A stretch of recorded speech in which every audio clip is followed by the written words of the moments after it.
నమస్కారం. ఈరోజు నేను రాయలసీమ ఫలిత సంఘం తరఫున 28-30 సంవత్సరాలుగా తిరుగుతున్న అనుభవజ్ఞునిగా అన్ని రాజకీయ పార్టీలతో అనుబంధాలతో మా జాతిని మేలుకొలుపుతూ ఎన్నో సంస్కరణలు, సమాజ సేవ, ఎవరు గెలవాలన్నా ఎవరు చేయాలన్నా కొన్ని చోట్ల మేము శాసించే విధంగా తిరుగుతున్న వ్యక్తిగా ఈరోజు మీడియా మిత్రులకు తెలియజేసుకున్నట్టుకు కడప ప్రెస్ క్లబ్లో ప్రెస్ మీట్ పెట్టడం జరిగింది. ఈరోజు రాయలసీమ జిల్లాలలో మా సామాజిక వర్గంపై తెలుగుదేశం ప్రభుత్వము, కూటమి ప్రభుత్వంలో ఉన్న కొంతమంది పెద్దలు, అందరినీ నేను అనడం లేదు, అయ్యా మాట్లాడద్దు, అందరినీ నేను పేరెత్తి చెప్పను. ఈ మీడియా సమావేశంలో చంద్రబాబు గారికి, డిప్యూటీ సీఎం పవన్ కళ్యాణ్ గారికి, లోకేష్ బాబు గారికి కొంతమంది ఇలా అరాచకం చేస్తున్న నాయకులకు బాధ్యతారహితంగా ప్రవర్తించమని మీడియా సమావేశంలో తెలియజేసుకుంటూ మీ ముందరికి వచ్చాను. ఈ నమ మా సామాజిక వర్గంపై కడప జిల్లాలో దాడులు ఎక్కువ జరుగుతున్నాయి.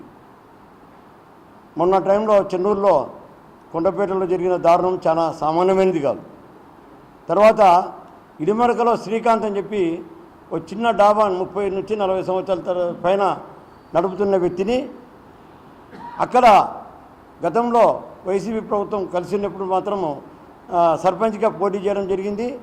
అక్కడ యాదవ సామాజిక వర్గాన్ని కూడా చెప్తున్నా, మేము పెద్ద సమాజం చెప్తున్నాం, యాదవ సామాజిక వర్గం వాళ్ళు మా జాతి కూడా సపోర్ట్ చేసి గెలిపించడం జరిగింది. ఉప సర్పంచ్గా మా వాడిని పెట్టి మళ్ళీ తీసేయడం జరిగింది రాజకీయంగా. తర్వాత ఈ డాబా నడుపుకుంటున్నాడు, ఈయన జీవనాధారం పోగొట్టాల శ్రీకాంత్ అని చెప్పి ఉద్దేశంతో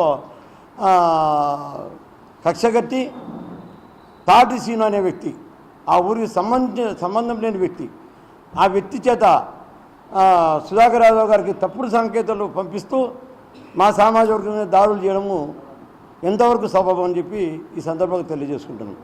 ఈ డాబా మీద గతంలో ఆల్రెడీగా 40 సంవత్సరాల పైన ఉన్న డాబాను పడగొట్టమని చెప్పి ఎమ్మెల్యే గారు ఎంఆర్ఓ కానీ కలెక్టర్ కానీ పర్మిషన్ లేవు వాళ్ళకు అని చెప్పి చెప్పడం జరిగింది. దాని మీద మేము సుధాకర్ యాదవ్ గారికి హైదరాబాద్కి వెళ్ళి, అన్న ఇది పద్ధతి కాదు, కొంచెం ఆలోచన చేయండి అని చెప్పి చెప్పడం జరిగింది. అయినా మేము రాయలసీమ ఫలిత సంఘం తరఫున మా బలిజ సామాజికం, కాపు సామాజిక వర్గం, తెల్లగా ఒంటరి మొత్తం అన్ని సామాజిక వర్గాలు కూటమి ప్రభుత్వం సపోర్ట్ చేసిన వ్యక్తిగా మేము వచ్చినామన్నా, నువ్వు కొంచెం ఆలోచన చేయని చెప్పినా కానీ కేఆదర్ చేయకుండా, దాని మాటలు లెక్క చేయకుండా దాన్ని కూల్చాలని చెప్పినప్పుడు మన వాళ్ళు కోర్టు నుంచి ఆర్డర్ తీసుకొని వచ్చి నిలబెట్టడం జరిగింది. అధికారులు నాతోనే ఫోన్ చేసి ఇది చాలా అన్యాయమో, ఆ పాపం మా కొట్టుకుంటుందని చెప్పారు. ఈయన మీద కక్ష సాధింపుతో వాళ్ళ బావగారి డాబా పక్కన ఉంటుంది, ఒక 100 అడుగుల దూరంలో. రోడ్డుకు, ఈ హైవే రోడ్డుకు దీనికి ఎలాంటి సంబంధం లేదు. 40-50 అడుగుల దూరంలో డాబా ఉంటుంది. ఇది tiffin centre, only tiffin centre.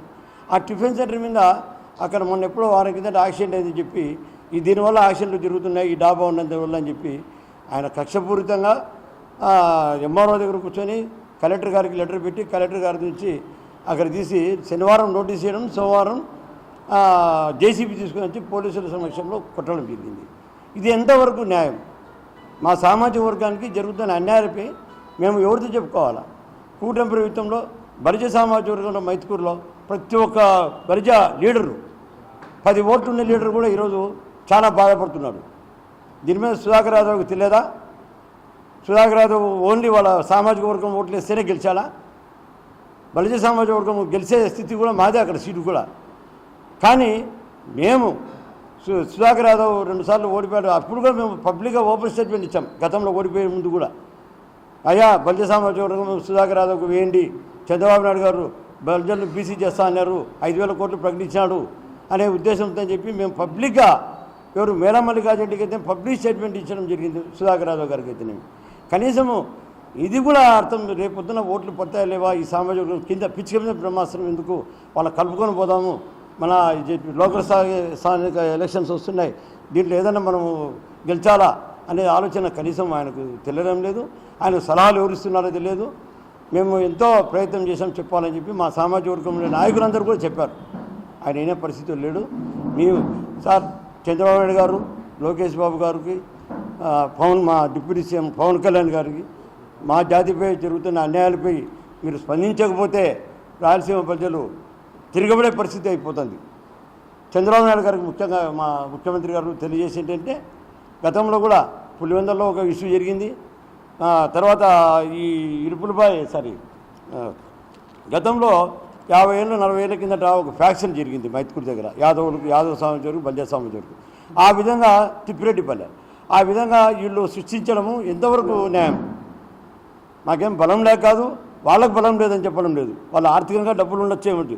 తిప్పిరెడ్డిపల్లె పంచాయతీలో నెంబర్ నాగన్ అని చెప్పి ఆయన పెరాల్సి వచ్చి ఆర్థికంగా చాలా దెబ్బతిన్న పెద్ద కుటుంబం. ఆ కుటుంబం వాళ్ళ అబ్బాయి జీవనాధారం కోసం అని చెప్పి సచివాలయం దగ్గర అక్కడ ఒక చిన్న హోటల్ పెట్టుకొని, టిఫిన్ సెంటర్ పెట్టుకొని నడుపుకుంటుంటే సుధాకర్ యాదవ్ గారు అతను పార్టీలోకి చేరలేదని చెప్పి, గతంలో పార్టీలో చేసి నాకు చేయలేదని చెప్పి ఉద్దేశంతో ఆ టిఫిన్ సెంటర్ కూడా రాత్రి తొలగడం జరిగింది. ఇలాగ చేస్తా పోతే మా సమాజంలో మీకు వ్యతిరేకత పెరగదా? దీన్ని ఆలోచన చేయండి. బాబు గారికి, పవన్ కళ్యాణ్ గారికి, తెలుగుదేశం నాయకులు ఇక్కడ రాయలసీమలో ఉండే ఎమ్మెల్యేలకు కానీ మా సామాజిక వర్గాన్ని దగ్గర పెట్టుకోండి. మీకు కలిసి ఓట్లు వేసిన దానివల్లనే వచ్చింది. ఏ సామాజిక వర్గం ఏ ఎమ్మెల్యే గెలిచాలని చేయాలనే బలిజల ఓట్లు ఖచ్చితంగా కీలకమైన స్థానంలో ఉన్నాయి. మమ్మల్ని మీరు దగ్గర పెట్టుకోకుండా విస్మరిస్తున్నారు. మీ దీనికి ఖచ్చితంగా మూల్యం ఖచ్చితంగా చెల్లించుకోవాల్సి వస్తుందని ఈ సభాముఖంగా చెప్తూ, ఈ మీడియా ద్వారా చంద్రబాబు గారికి, పవన్ కళ్యాణ్ గారి దృష్టికి తీసుకెళ్తుందని చెప్పి మేము మీ ద్వారా తెలియజేసుకుంటూ, మా జరిగిన అన్యాయాలపై స్పందించి ఎమ్మెల్యేలందరికీ రాయలసీమ ప్రజలపై ఎందుకు కక్ష సాధిస్తున్నారని చెప్పి చంద్రబాబు నాయుడు గారు ఆదేశాల ప్రకారం లోకేష్ బాబు గారు, పవన్ కళ్యాణ్ గారు కూర్చొని దీని మీద చర్చ జరిపి మా సామాజిక వర్గానికి న్యాయం చేయాలని, చేయని పక్షంలో మీ పార్టీకి దూరం అవుతారని 29లో కనీసము స్థానిక సంస్థలే మళ్ళీ అంత దూరం కూడా అవసరం లేదు. దాని మీద కూడా మేము ఊర్లు గ్రామాలు తిరిగి చైతన్యం తీసుకొచ్చేదానికి కూడా రెడీ అవుతున్నామని చెప్పి తెలియజేసుకుంటూ, గవర్నర్ ఎమ్మెల్యేలకు అందరికీ మొత్తం ఈ సందర్భంగా తెలియజేసుకుంటూ, మా సామాజిక వర్గాన్ని దగ్గర పెట్టుకోండి, మాకు న్యాయం చేయండి, అన్యాయం అయితేనే మమ్మల్ని పిలిచి ప్రశ్నించండి అని తెలియజేసుకుంటూ సెలవు తీసుకుంటున్నాను. నమస్కారం, నా పేరు నగేష్ శ్రీకాంత్, కడప జిల్లా దూరు మండలం మిడమలకి గ్రామం వైసీపీ ఇన్ఛార్జిని.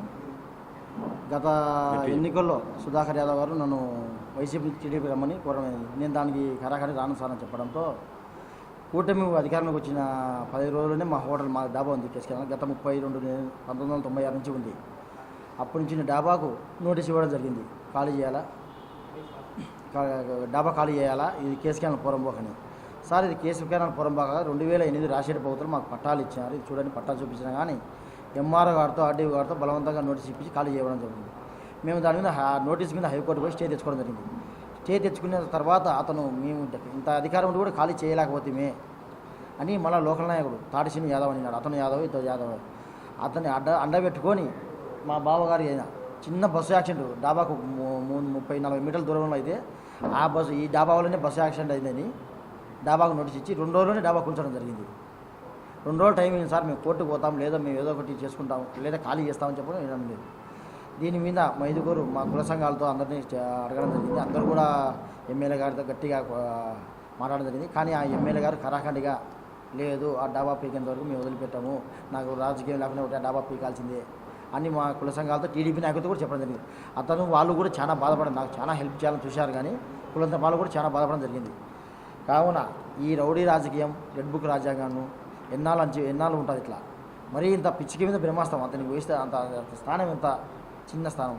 మీరు ఎమ్మెల్యే గారు ఉంటే అతని మీద వేసి పొద్దు డాబా వచ్చి అతనికి కుటుంబం రోడ్డు మీద పడింది, వాళ్ళ పిల్లలంతా రోడ్డు మీద పడుతుంది. నా మీదే కక్షతో నా వెనుకమ్మడి తిరిగిన వాళ్ళు నా వర్గాన్ని ఇంత దారుణంగా దెబ్బతీయాల్సిన అవసరం ఉంది. ఇదే ఒక కరువు పనిది కానీ, ఉపాధి పనిది కానీ, లేదంటే అంగన్వాడీ ఆయా కానీ మొత్తం ఉండే బల్జీల మా సామాజిక వర్గ ఇడమడకలు ఉండే అన్నీ తీసేసి వాళ్ళ యాదవులకి ఇస్తున్నాడు. మా బల్జీలకి ఏమేమి ఉద్యోగాలు ఉన్నాయో మొత్తం ప్రైవేట్ వర్గ ఉద్యోగాలు తీసి వాళ్ళ యాదవులకి వేసుకున్నాడు. 4 ఉద్యోగాలు అంటే 4 ఉద్యోగాలు. మిగతా నీకు అంత ప్రజల మీద అంత అభిమానం ఉంటే మిగతా వాళ్ళు ఉన్నారు కదా, ఉద్యోగాలు ఉన్నారు, బల్జీలు ఉన్నారు, మాదిగలు ఉన్నారు, మాలలు ఉన్నారు, ఎస్సీ వాళ్ళందరికీ వేయచ్చు కదా.